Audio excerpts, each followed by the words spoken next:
Another dominating victory by Australia in the second ODI against South Africa in Bloemfontein. And we are sitting here again quite upset and quite irritated by the performance again today. Nothing really going South Africa's way. A total domination from the bowlers and a total domination from the batters from Australia. So today we're going to do the review show with heavy hearts, I think, and discuss the different parts of this. There is a positive that I would like to talk about that I want to try and be optimistic about. As you guys know me very well by now, I'm an optimistic guy, and I try to look at the positives because it's pointless being negative all the time. If you want to go into a World Cup, you rather be as positive as possible and give it your best shot. And then obviously, if things fail, then you know that you gave it your best shot, and you can learn from there rather than way underperform and with by playing your worst cricket and then you don't know where the learnings are. Then you it's a false indication of where you really are, etc. But let's get into today's show. It's not going to be a long one. It's load shedding here, and so there's no way to actually keep my laptop charged. So I'll try to go as long as possible until my battery is dead. But let's try to enjoy this. Try to get into this one and try to enjoy the show as best as possible. Let's get straight into today's show.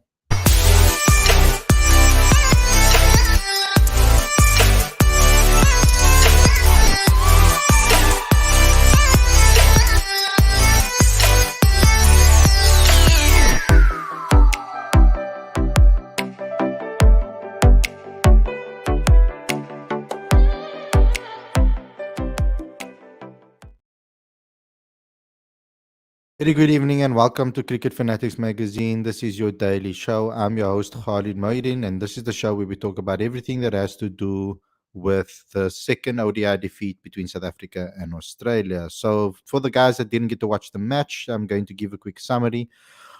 Australia put in a dominant display with a bat and ball to claim a 123-run victory in the second ODI against South Africa in Bloemfontein. The Proteas put Australia into bat this time, and it was a brilliant performance from the visitors from the start. Two centuries were scored by the men in yellow and one by David Warner, 106 of 93 balls, and one by Marnus Nabaskagni, 124 of 99 balls, which helped them post the second highest score at the Mangang Oval. So when you put them into bat, I really thought that they might struggle with the uneven bounce, etc., but it looked quite flat. It looked very easy to bat on. Marnus Nabaskagni actually said after the game, during the innings break, that looked a lot by the scoreline. It looks a lot better than what it actually is. That's ultimately what he said. So maybe they batted better than what the pitch actually depicted, and the pitch actually wasn't as good as what it seemed. And I don't know what to say anymore with regards to this. It's a yeah. We keep on doing the same things, keep on struggling, and we have to look at the positives as best as possible.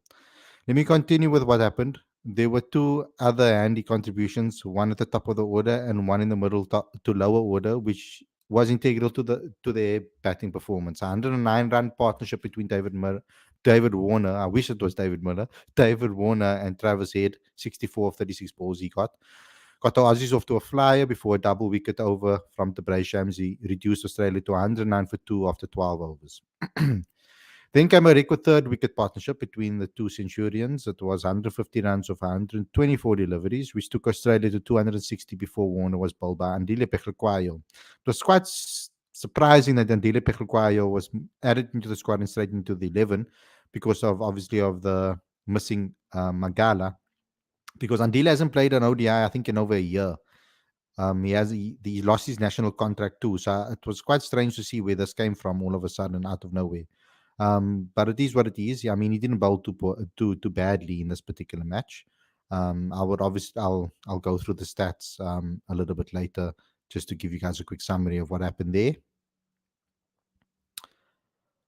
Another quick partnership then took of 83 of 62 balls between Labuschagne and Josh Inglis, 50 of 37 balls, took Australia 343 for 4 when Rabada broke the partnership and stalled the Aussies slightly. More wickets fell, but the prized wicket was that of Labaskachny, which was taken by Shamsi. He finished off with figures of 4 for 61. Despite all the negativity around Shamsi, bowled quite well today, and it was a good performance, I think, from him, even though Zampa outperformed him today. Australia posted 392 for 8 in their 50 overs. Then in South Africa's innings, I was quite excited to watch the opening. The Cox 45 of 30 balls took them to 81 in 9.1 overs. We were like, I think I'll get to that stat. I have it here somewhere. It was Bavuma. With Bavuma, they put on an 81 run stand. But then the Cock didn't. He needed to hang around a little longer, and he didn't. South Africa, after 12 overs, were not far of Australia's total. So I thought that, there was still a chance. We managed 99 for 1, and that was like 10 runs shy of the visitors at that time, at the same time. But then they lost another wicket with Pavuma, 46 or 40 in the 13th over. And then regular wickets kept going and kept South Africa out of the game. Rassie van der Dussen, 17. Aiden Markram, 3, failed to impress again. But then it was an impressive performance from Heinrich Klaasen. 49 of 36 balls, 3 sixes and 3 fours. But then he lost his wicket at a crucial time to reduce us to 177 for 5 after 26.3 overs. Crazy that all our batters lost their wickets just shy of the 50. Miller, 49 of 52 balls as well. And Marco Jansen, they put on a little bit of a fight of 64 runs. It's good to see Marco actually go out there and get some time in the middle with the bat. You can see he's growing in confidence when it comes to that, especially when he's with a senior batter at the other end. But it came to an end when the former lost his wicket. South Africa reduced to 241 for 6 after 35.1 overs, and it was game over from there. South Africa were all out for 269. So ultimately, it wasn't that good of a performance from South Africa. I mean, when I look at the bowlers, the Shamsi 4 for 61 at an economy of 610. Nokia was very expensive today, 0 for 58, 11.60.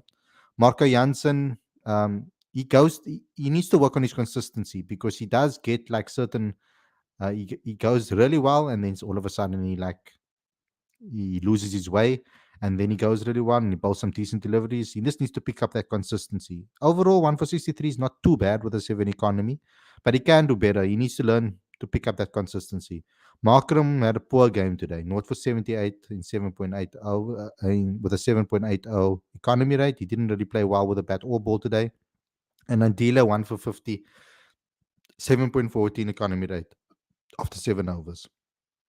Kagiso Rabada, hot and cold today, 2 for 79 with an 8.77 economy rate. But definitely Shamsi was the best bowler for South Africa today with his 4 wickets. Yeah, so not the best of performance. Now, I would say that there's one positive maybe to pull out of this game. The positive is, and I don't want to, and this is not an excuse really. Australia coming off a series, have had some game time under their belt. South Africa haven't played in a very long time. And our batters look like they're starting to maybe build some steam and momentum. This is what I wanted for the Australia series. And I'm hoping that we constantly improve. At least there was more than one batter today that put on a decent performance or a writer performance. Not necessarily anything to run home about or say, oh, I'm amazing. But it was something. There was something there that we can maybe clinching at straws here, but we or clutching at straws here. There was something small that we could maybe take away from this game that to tell us that hopefully we can improve from game to game. Maybe the third ODI will be better, hopefully. We'll look a lot better. We'll get the rustiness off. We'll convert those scores and start to look like a team heading into the warm-up games. That's the best we can ask for right now from the South African team, is that they keep on building and improving every game, heading into the warm-ups. Then by the time it gets to the World Cup, we start firing. That's the only thing that we can hope for. Out of these 2 games, not many positives to take out of it, but something. There's some small things that we can maybe talk about. So yeah, there's not really much I can say about this game. It wasn't a performance that we can all be proud of necessarily. So let me get into the live chats and see what you guys have to say, because that's what the show is all about. Sam, Aiden Markram really need to step up as he is not learning from his mistakes at all. He really needs to be work on his game again, throwing his wicket easy for him. I still not know Proteas giving chances to flop player required, but not giving chances to Van Mulder. Why CSA? So poor Proteas, not even one single match. Really, the series confidence get lost from players. Paul Terry says CSA is in a mess. Gaurav says Aiden should not play again for SA in ODIs. It's enough. He has gotten too many chances. When will he perform? Says Gaurav. It is time that Aiden starts to step up and perform now. It's not necessarily something that we can be happy with. His performances haven't really been that good in ODI cricket, and he has been struggling for a while now. I don't know what it is exactly and why what he does at list egg level and also what he does in the T20 game. He can't, and the test arena, why he can't get it right in ODIs. Darren Enfield says another shocking performance. We won't get past the first round at the World Cup. Luckily, there's no round really. We play every single team.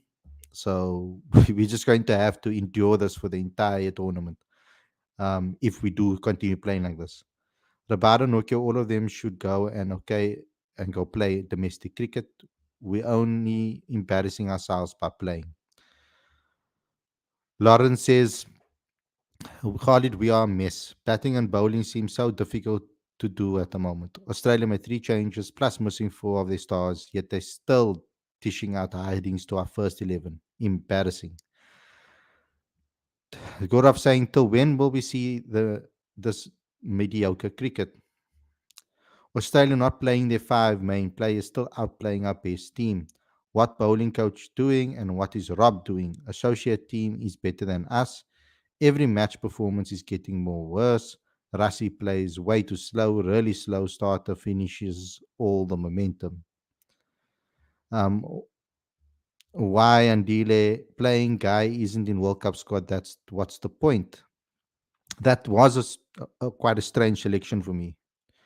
Um, I don't understand why they didn't maybe go with someone that's ease on the fringes of this national side. Emma needs to play with response. Maybe he just wanted another all rounder, and that's the all rounder that was available. Emma needs to play with responsibility. And what's lazy shots from RVD? We need fresh new team after the World Cup, and I think that is going to happen. I think that's what Quentin de Kock was also predicting. And I think we are not ready for the World Cup. Embarrassing defeat, says Dex. All this praise should go to domestic cricket, says Gora.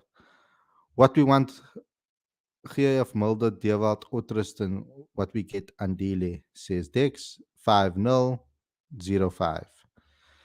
Agree with you at this point, Dex, says Wackers George. Amit says one positive which many people missed was Jansen's bowling was good in death overs. He misses his line and length when he is trying to swing the new ball. That's true. There was some improvements in his bowling, but it's important that we get some more consistency from him. I think he does bowl good Yorkers. He does go bowl well at the legs, at the pads. I think he needs to really learn how to do that a little bit more often. I think he's trying to swing the ball too much and not allowing the pitch to do the work. But on a pitch like this, it was difficult, and in this conditions, it was difficult to get swing anyway. Markham didn't deserve to be in the squad. Brevis, why? But okay, why we could see a drop? He was really good yesterday. I think I just want to rotate their bowlers ultimately. Horrible game for Aiden, smacked in bowling and didn't get anything with the bat. Hunain says, how many times have we been here disappointed? I don't have much good memories from the Proteas. Yeah, we haven't had, in the last 3 years or 4 years or so. Aiden is a 10 overs bowler. He's a 10 overs bowler. And Marco Janssen batting is fine for number 7. Except Australia and England, no other teams expect number 7 to win the game single-handedly. Jadeja and Shadab for India and Pakistan mostly play supporting roles, some same as others. The only positive was Shamsi having a decent outing. That's about it, says Lawrence. bowled well, to be honest. Went for 56 in nine. His 10th over went for 22. Yeah, decently throughout the game, but then towards the end, obviously not really, um, yeah, keeping it up. Will we win a single game in this whole tour, says Tex? Where's Mulder? Why is he not giving him a chance? That keeps on coming up. Keeps on coming up, that question. Manusman didn't get beaten once. The Aiden should learn from him and how to build an innings. We keep on discussing the same things here on every daily show, says Tex. Batting lineup looks very thin, two down, and you're only looking at Klassen to do the magic. Otherwise, we are into the tail. Um, Tex says Rassi's form is also a worry. SA need Asian coach. Um, Sometimes I wonder why do we fans watch them? They don't care, says Zunain. Not the pitch excuses again. It was a very good batting wicket. Quinton de Kock, Pavuma, Klaasen, and Muller showed it. You don't put on 393 on the board if the wicket wasn't good. Exactly. I agree with you. I was just saying what I was just mentioning what Manus Nabaskachni said in his innings. But I think in the innings break, I think he did that also to maybe not give too much away, about the conditions, etc. So it was a very easy. I mean, it seemed like a very easy wicket to bat on in that first innings, especially. Um, we made we made it hard for ourselves. Um, I don't like that when the pressure's on, that we don't run hard between the wickets consistently. I think the best way to get yourself or work your way into a match is by running hard between the wickets, getting those ones, those twos, put the pressure back on the bowler. We don't do that enough, and I think that needs to change. The squad doesn't give me confidence that Proteas will go deep in the World Cup. But did we ever feel that we would? Let's be honest over here. Have we ever spoken on this channel so far, going into a World Cup, thinking that we're gonna win it? I think I've only ever felt that way once, going into the first T20 World Cup that we covered here. I think that's the only time I actually had confidence in the team, and I thought, you know what, we can do it.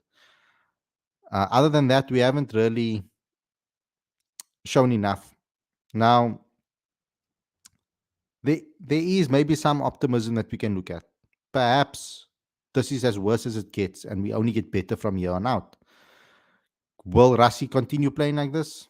Will we be having this type of form throughout? I can't see them being this poor right until the end of the series. There must be an improvement somewhere. We are better than this. This is not our. We are not this bad at all. Like, I don't think so. At least we should be playing much better than this. How's Nokia's back? Hope he left field. Hope he left field just as a precaution. Is Rob thinking of bringing Andile to the World Cup squad? Else why play him right before the World Cup? Let me see something quickly. There might be an audio file that we can listen to. No, it's the Bray Shamsi will be made available, so I don't think we're gonna really learn too much from that press conference.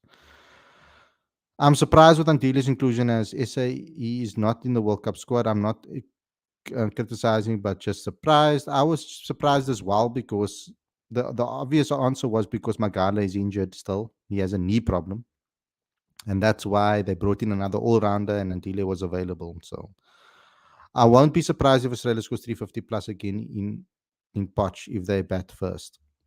Now there cannot be any excuses because it is the most experienced squad.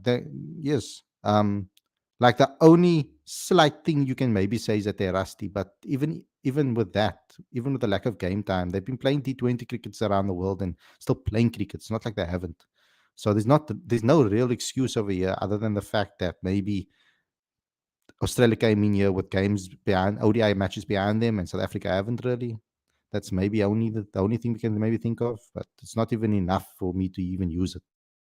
Fight, where's the fight? Proteas are just rolling over and accepting defeat, says Josh Ginger Josh. Bowlers need to do something seriously. It's too much. We have had enough. Yeah, our bowlers need to be better, more consistent. Miller came too late for party, which built pressure on Andy Klaasen. Yeah, that's also true. Australia are pummeling us with four of their most senior players chilling at home, but we should look at the positives, laugh out loud. Bro, I always might as well always try to be positive. What does negativity solve? Who does it help? Absolutely no one. This makes us miserable. We should learn from New Zealand and how they played yesterday. Amazing that inexperienced Australia fast bowler like Ellis looked more threatening than experienced Rabada and Andrich. Hunain Dar says, if I'm Aiden, I will be setting myself little targets like batting 5 to 10 overs, no matter how many runs. Aiden should, yeah, maybe he should bet time. Maybe like, for example, give himself, yeah, that's maybe a good thing that he could possibly do. Try and hit that overs marks, because I think that's the problem. He tries to go too big too soon, too quickly, or tries to score too quickly and then loses his wicket. Sometimes he needs to just settle himself down. I always said I think he needs to approach the ODI game like he approaches his test game, because he doesn't bat slowly in test cricket. He bats at a decent pace. He bats almost at you could say, very close to an ODI pace. So I think he needs to maybe take some learnings from his test game and maybe add that into his ODI game rather than try to play like he plays in T20s. I'm questioning Aiden and Temba for taking risks against Zampa, with Australia only had Zampa and Ellis as main bowlers. I'm fed up of this show again and again, says Gaurav. Well, yeah, it's of this shit show again and again. Yeah, it is what it is, Gaurav. We need to come together and just try and push them or give them motivation as best as possible. They were rubbish again. Um, but we are sitting with what we are sitting with. If Aiden Rassi doesn't perform in the rest of the games, one of them should be dropped from the Proteas squad. Proteas lack class is Alan Dumpo.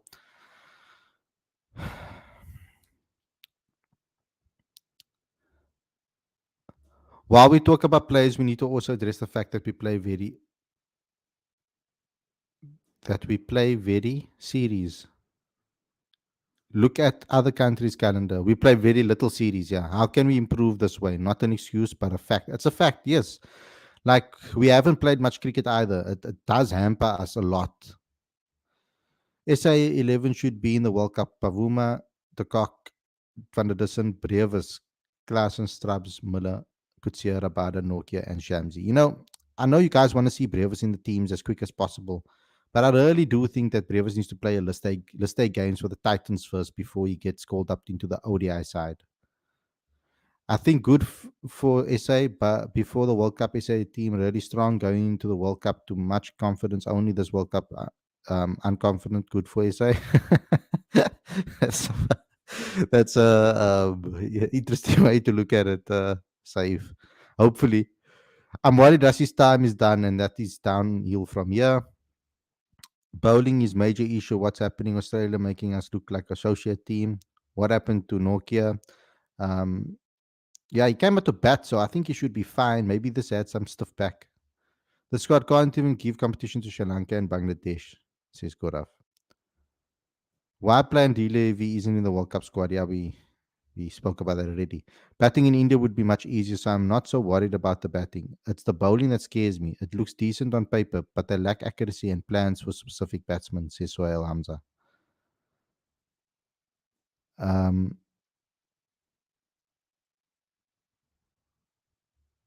Dex, we don't want improvements, we want Ws. Yes, of course, we want Ws.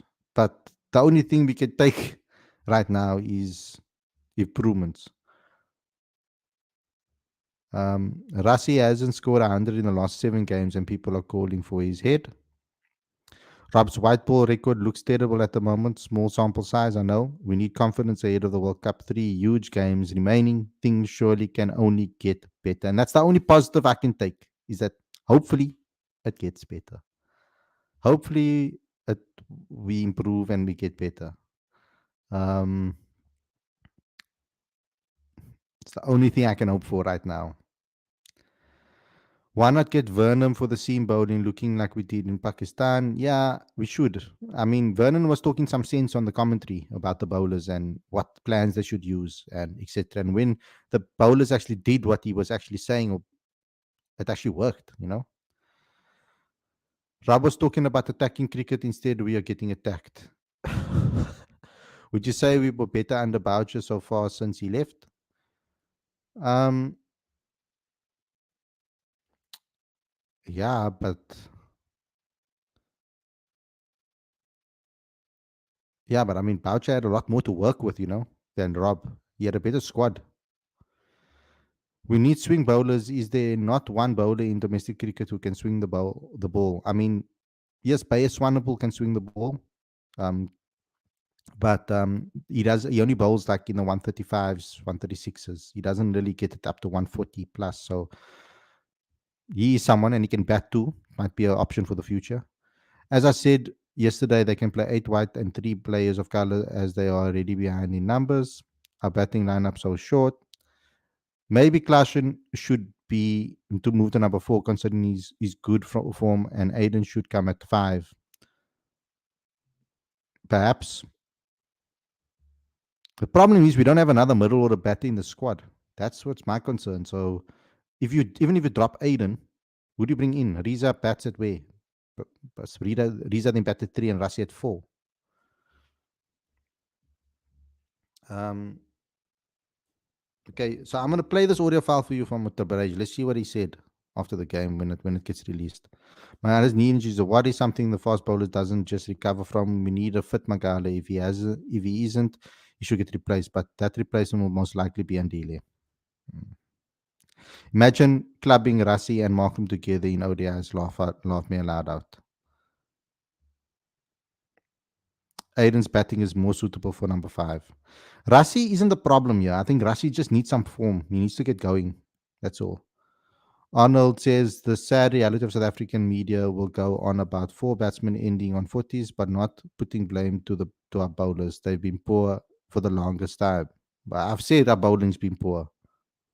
I mean, what more must I say than our bowling has been poor?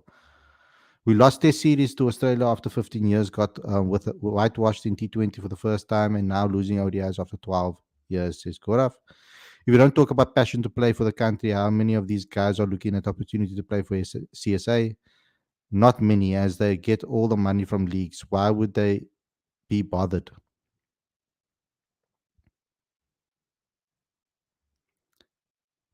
How do you remember SA play in India this World Cup better and better? Why doesn't Rob come in pressure? He needs to answer questions. No clue. We don't have a say in that really. The Aussies stuck in the disciplines when they were bowling for us, but we still not seeing this. This is exactly the same way we were knocked out of the World Cup in the game against the Dutch. I made a mistake by expecting. I told you guys don't expect anything from this World Cup. This is like I said, you guys must just support them as best as possible, and we must because I mean we're not in the best space currently in cricket in South Africa, and we need to build and we need to build to build a team that can that can be for the future, because half of this team is not going to be there in the 2027 World Cup. So half of them are not even available. So they're not going to probably be available. They're going to be like Rassi won't be there. I don't think Quinny's not going to obviously be there. I doubt that Pavuma will be there. Um, I doubt Kish and them will be there either. Um, there's a lot of things that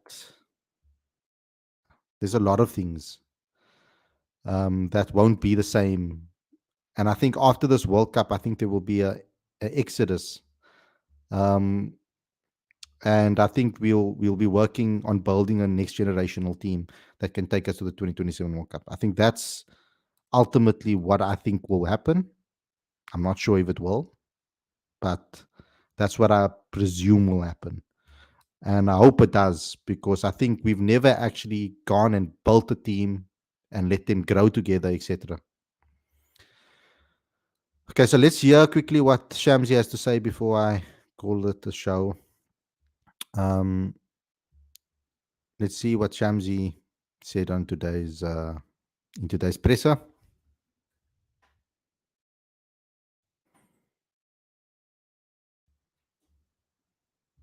Just how difficult was it at what was it 110 for no wicket coming onto bowl there, and what was the thought process for you at that point? Yeah, of course, it's a lot easier if you're coming in and the batsmen are fresh.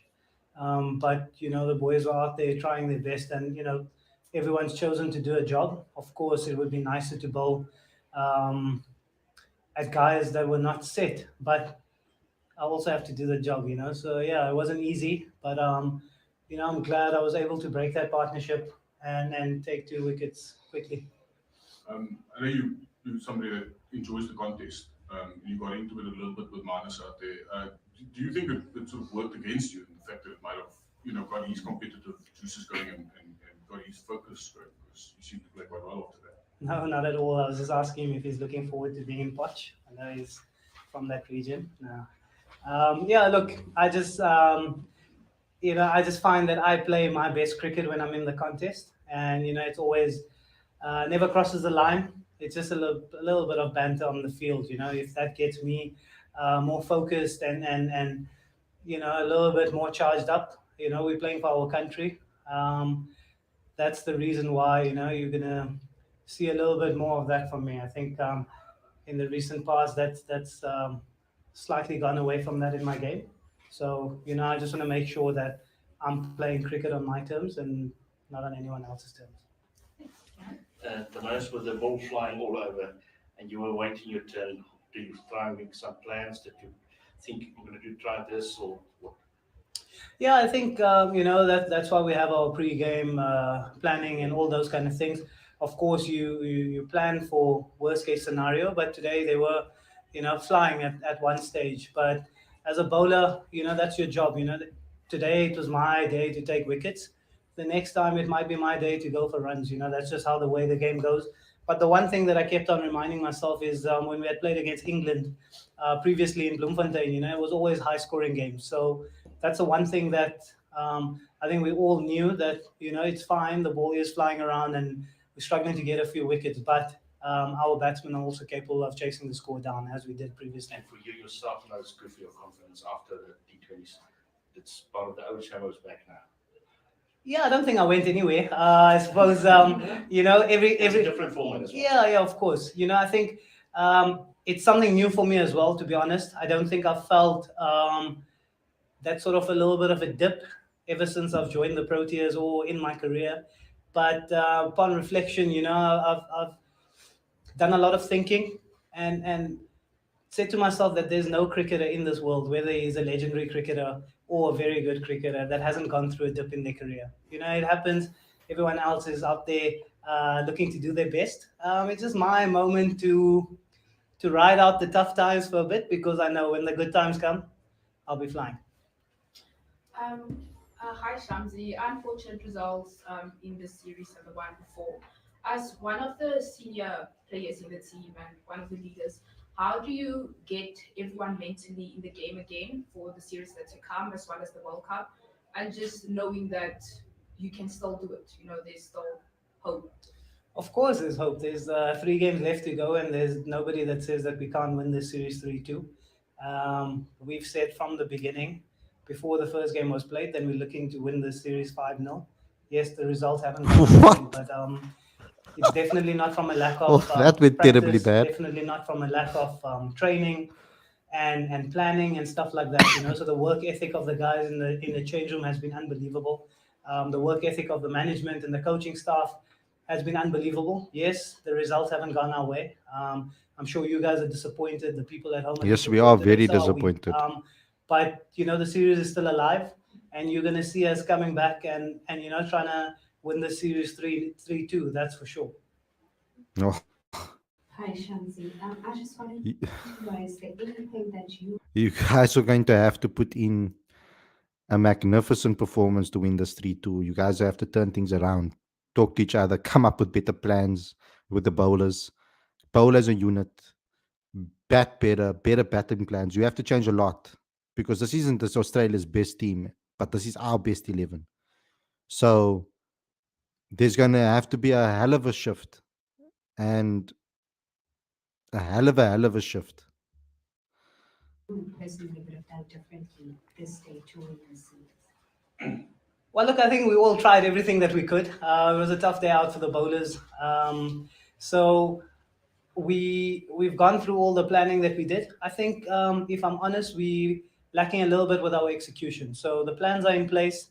It's up to the players, for all of us to work even harder. We've been working hard, and just to make sure that in the next games and the upcoming World Cup as well, we hit our straps and we execute, and we're accountable for our actions. So we're very disappointed with the way we've gone, and we're certainly going to be trying to correct that in the next 3 games. We hope so. We Okay, very we'll we take a expect couple that. from online. We'll start We with expect you to turn Alfred things and around Robert first. in the next games. You guys to Thanks, change. Lizzie. Mr. Grace. It's a bit unfair, seeing that you're the guy who actually performed tonight, that you should to be asked this kind of question, but you are here. We've seen South Africa lose 5 consecutive matches now, as obviously to Australia, and worse than that, they've not even been close. They're hiding almost every time. And you've Yep. spoken about how hard you've worked in training, and obviously I believe Good you, question, you've spoken about Talford. how Well close you done. work. But and you've spoken about Just the to the wrong execution is person. not there. But you're not schoolboys. You should know about execution by now. Where is this all going so wrong? No, of course, we're going to have to take our licks. We haven't produced the results, and we have to be accountable for the performances that we're producing. But having said that, of course, we have been working hard. It's not from a lack of work ethic and stuff like that. People that need to do their work behind the scenes, they're doing their work, and we got to live with this. Before, when Australia was on our shores, we've beaten them 5-0, we've beaten them 3-0.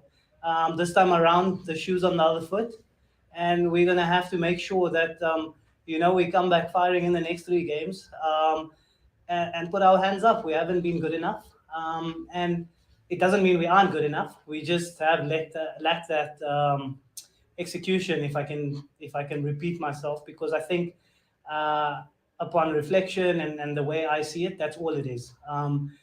So yes, I know you guys are disappointed. We are also very disappointed. We don't want to be in this position, but the guys mentally they're there, and we will be trying to win the series 3-2. No doubt about that. Thanks, Alfred, for those. Hi, Shara. I heard on the TV Manus saying that in your little exchange there, he was kind of telling you, if I go to the World Cup, then I'll go there and that'll be great. But if I don't go, then I can stay home and see my daughter. And he seems quite philosophical about the whole thing. It's obviously not your place, but would you rather he goes to the World Cup or not? Well, I got to make sure I go to the World Cup first. To be honest, the axe can be hanging on anyone's head. Look, like I mentioned up front, it was just a little bit of banter, always respectful, like I mentioned.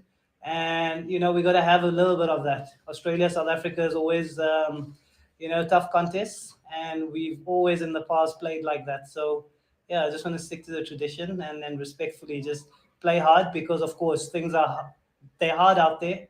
And I feel like we're going to fight fire with fire a little bit.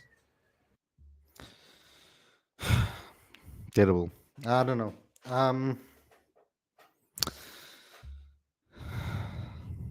Naivety. I don't know what it is.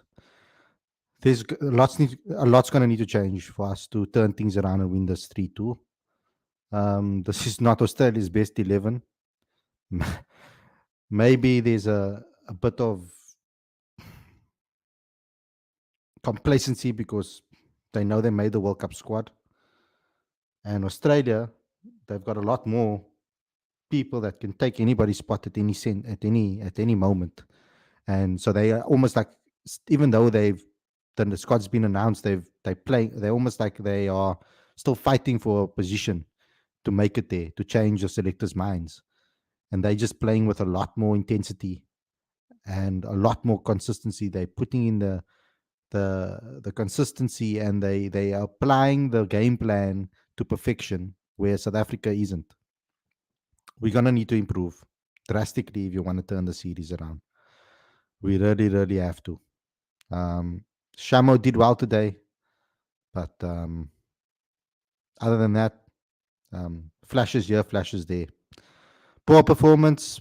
Very disappointed with the team. Yeah, and I'm gonna go rest now. Guys, thanks a lot for tuning in. I hope you guys enjoyed this episode. Don't forget to subscribe, click the notification bell for all future videos, because every single day, every single series, every single defeat, every victory, we turn up, we put on a show, we come together, we talk about it, we're in this together, guys. This journey of South African cricket is going to be a long, hard, difficult journey. We only have each other. So let's rally together and keep each other company, and make sure that we can support each other through these difficult times. We're almost talking like we're in a complete crisis, but in the cricketing world we are. I want you guys to also download and subscribe to the magazine. Every issue is 100% free, straight to your inbox every month. Link is on the screen as well as in the description. You can also become a Patreon to show your support to us. Link is on the screen as well as in the description. And please go to cricketfanaticsmag.com for all regular updates. I've been Khalid Mahidin, and this has been the Daily Review Show. I hope you guys enjoyed the episode, and I'll see you guys again after the next ODI with another review show. Stay safe, everybody. Enjoy the rest of your evening. Or we might do, we obviously do a daily show on Monday or tomorrow. On Monday, sorry. So stay safe, enjoy the rest of your evening, and I'll see you guys very, very soon. Peace out.